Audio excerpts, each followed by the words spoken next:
Welcome to Inside American Politics by Scoob, the podcast that pulls back the curtain on the invisible forces shaping our democracy. I'm your host, Bradley Teller, and today we're diving deep into one of the most corrosive yet fascinating aspects of modern politics: dark money. You know that feeling when you find out your favorite pizza place is actually a front for something called Big Cheese? Well, buckle up, because what we're about to explore makes that look like child's play. We're talking about a shadow financial system that's turning our elections into something that would make the writers of House of Cards say, "Okay, that's a bit much." So what exactly is this thing we call dark money? Well, here's the kicker. There's no legal definition for it. It's like trying to define a ghost while it's haunting your house. But generally, dark money refers to political spending by groups that don't have to reveal their donors. It's Secret Santa, but with no spending limit, and you actually get something you can use: political power. Here's how this shadowy dance works. When someone donates to a political candidate, party, or political action committee, these groups must disclose their donors and follow contribution limits by law. Pretty straightforward, right? But dark money? Oh, it's much more creative than that. It makes its way into elections through a backdoor maze of nonprofits and shell companies. Let me paint you a picture with a hypothetical organization we'll call Totally Not a Political Organization. Clever name, right? This group registers with the IRS as a 501c4 social welfare organization. As a 501c4 nonprofit, Totally Not a Political Organization can raise unlimited sums from individuals and other organizations for political activities, as long as partisan politics isn't their primary purpose. And here's where it gets deliciously absurd.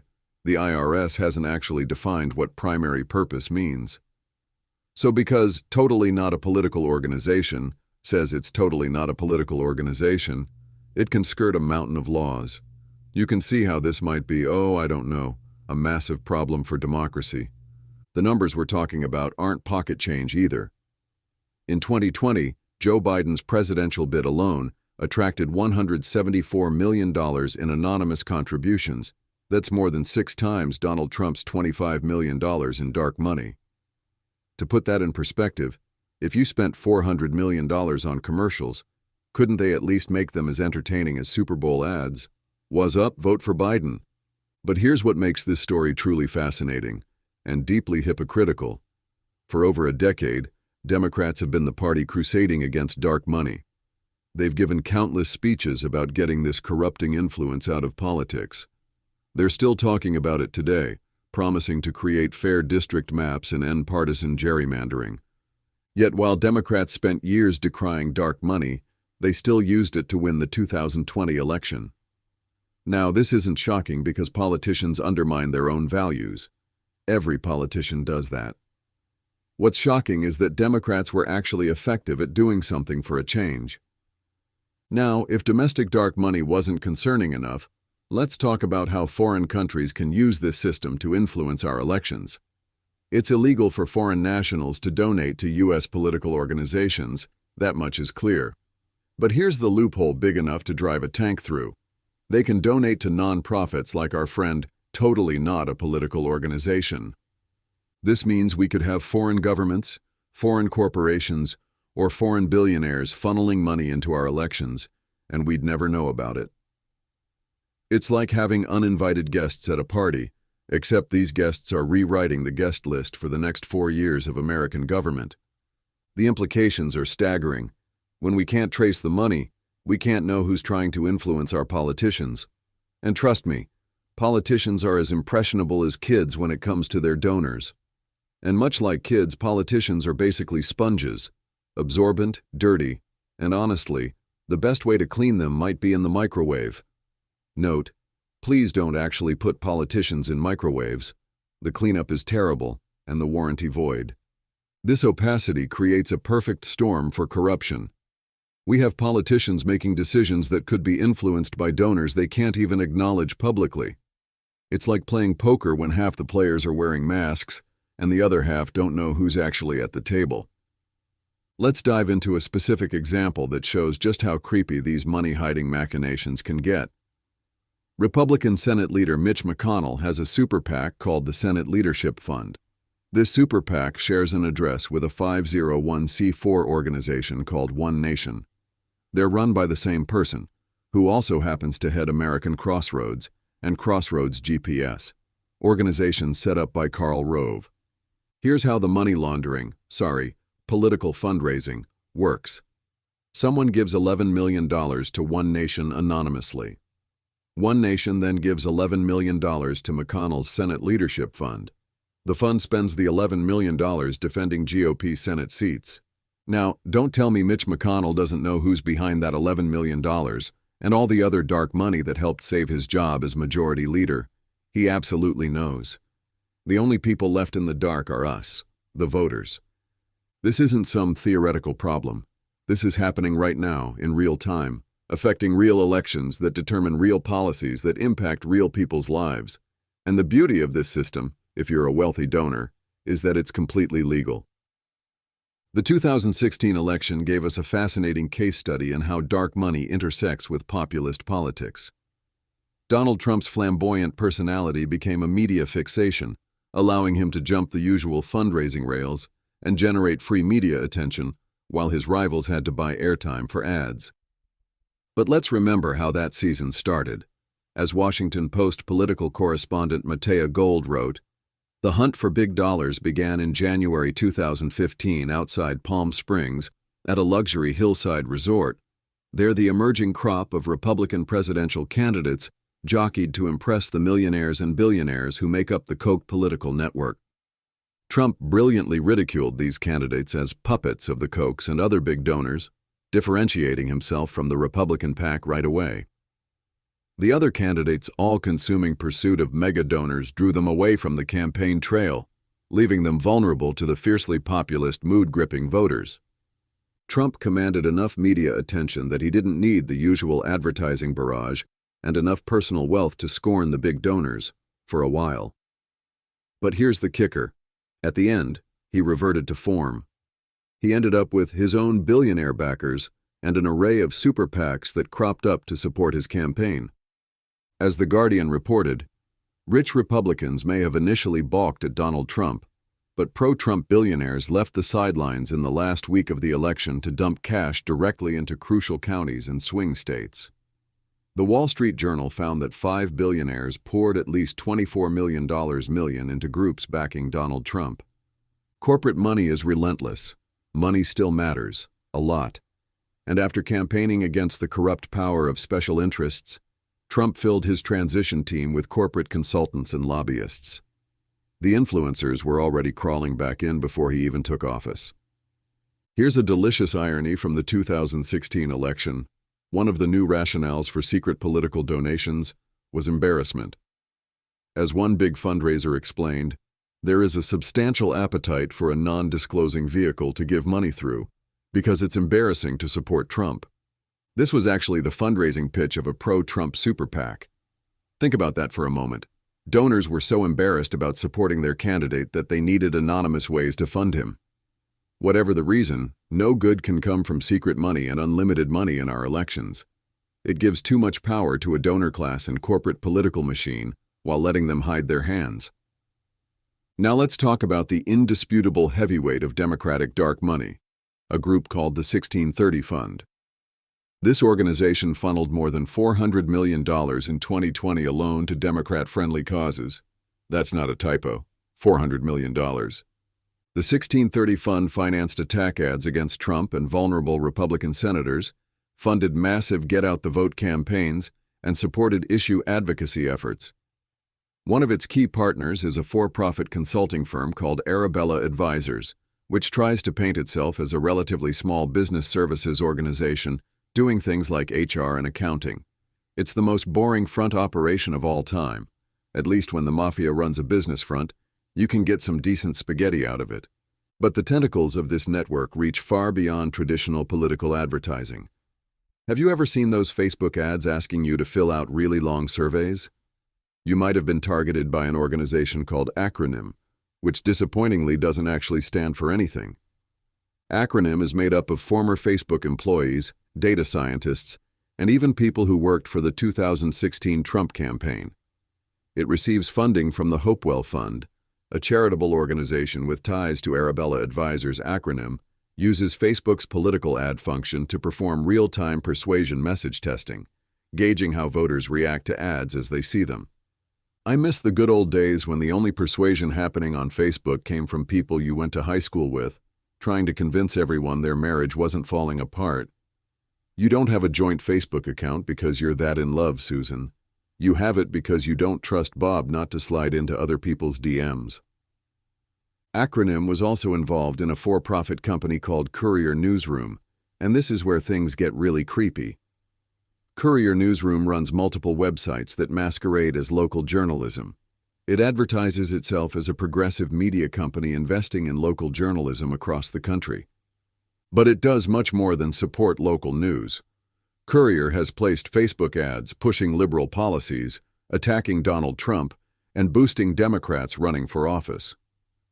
In an internal memo, Courier Newsroom claims to be a news company with an honest point of view, but it also says its ultimate goal is to inform, persuade, and mobilize key audiences to advance progressive causes. Courier Newsroom acts more like a clandestine political operation cloaked in journalism than a real newsroom.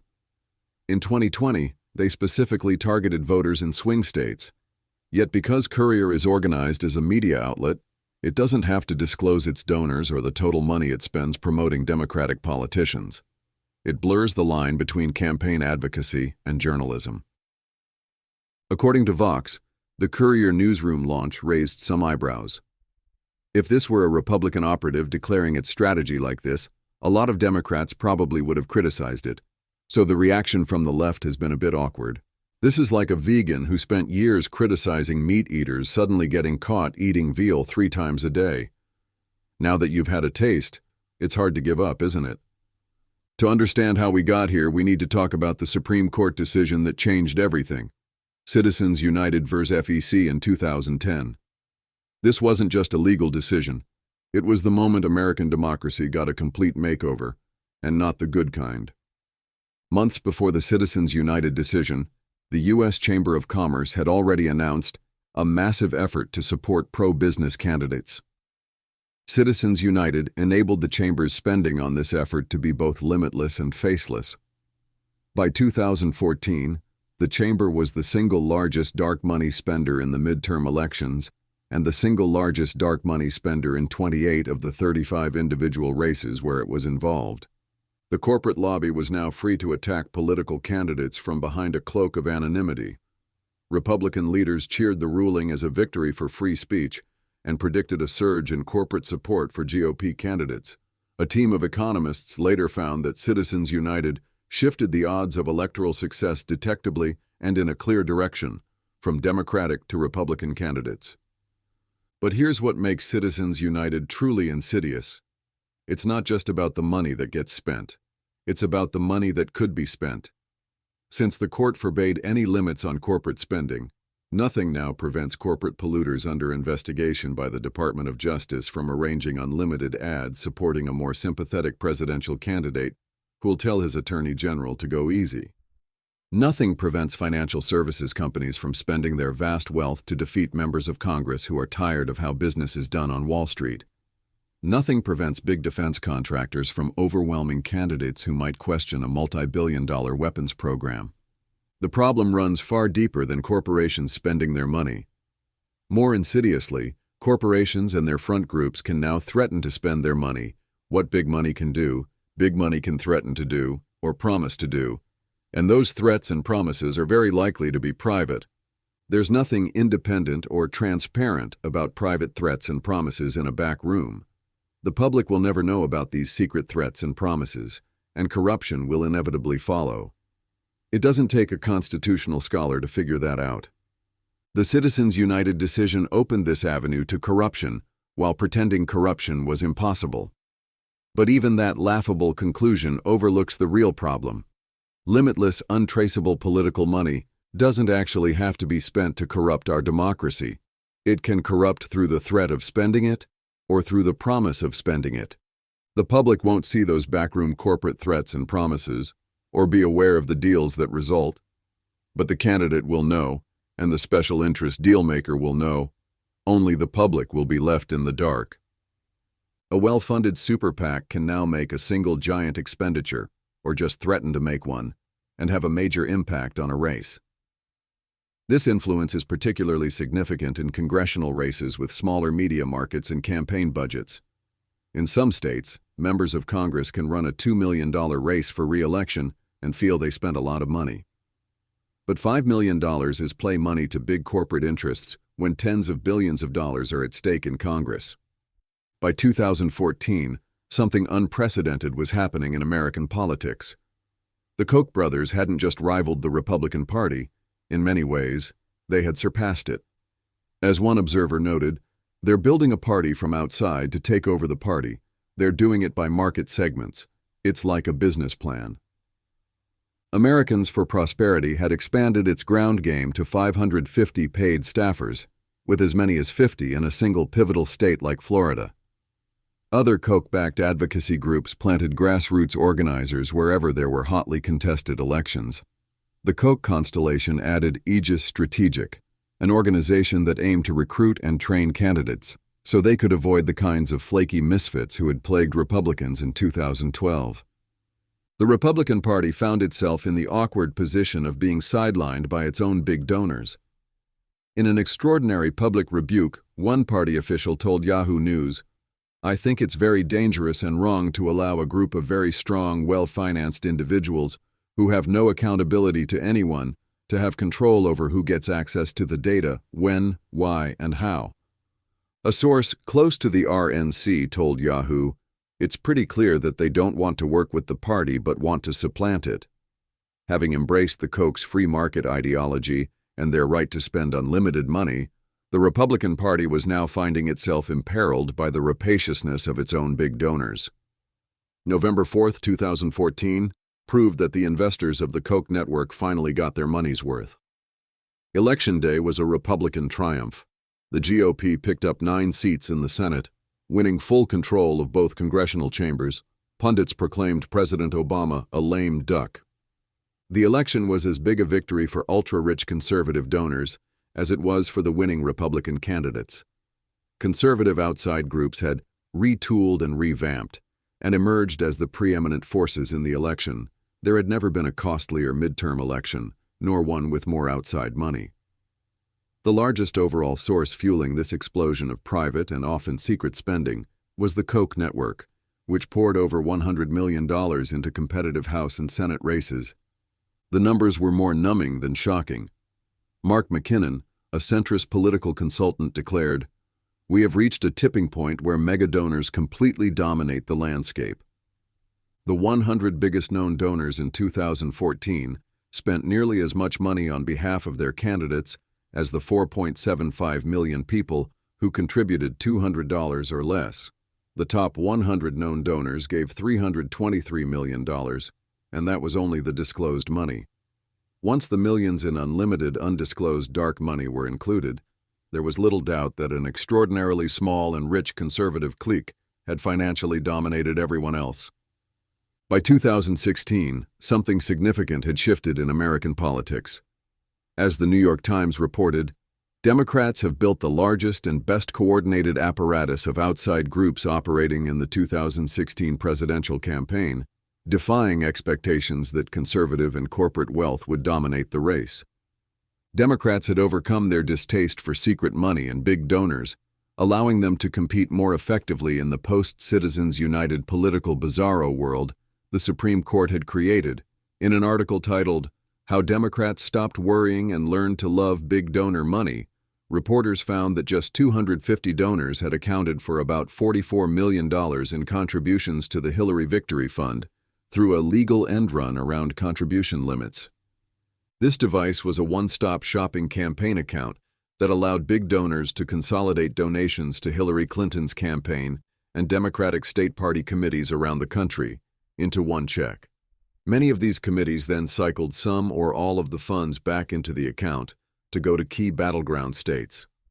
On the Super PAC front, big money continued to rule as Super PAC donations blew through the billion-dollar mark. Over $500 million came from just 62 individuals, corporations, and unions. The top 10 megadonors gave more than $300 million to super PACs. The number 10 donor alone gave $17 million. A retire-in-style won the lottery fortune for most Americans. Put it this way, if you had written million-dollar checks to 16 of your favorite candidates' super PACs in the last election, you wouldn't even have made the top 10 list. We've pulled back the curtain on dark money, shadow networks, hidden donors, and the anonymous power brokers shaping elections without ever appearing in public. The most disturbing part? They don't even need to spend the money. The threat alone can twist policy behind closed doors. But here's the real question. If a handful of unseen billionaires can outmaneuver millions of voters, are we still choosing our leaders, or just watching a show they've already scripted? If you want to know what happens next, and how deep this influence really goes, download the Scoob app now to get access to the full story. Download Scoob and uncover what they don't want you to hear.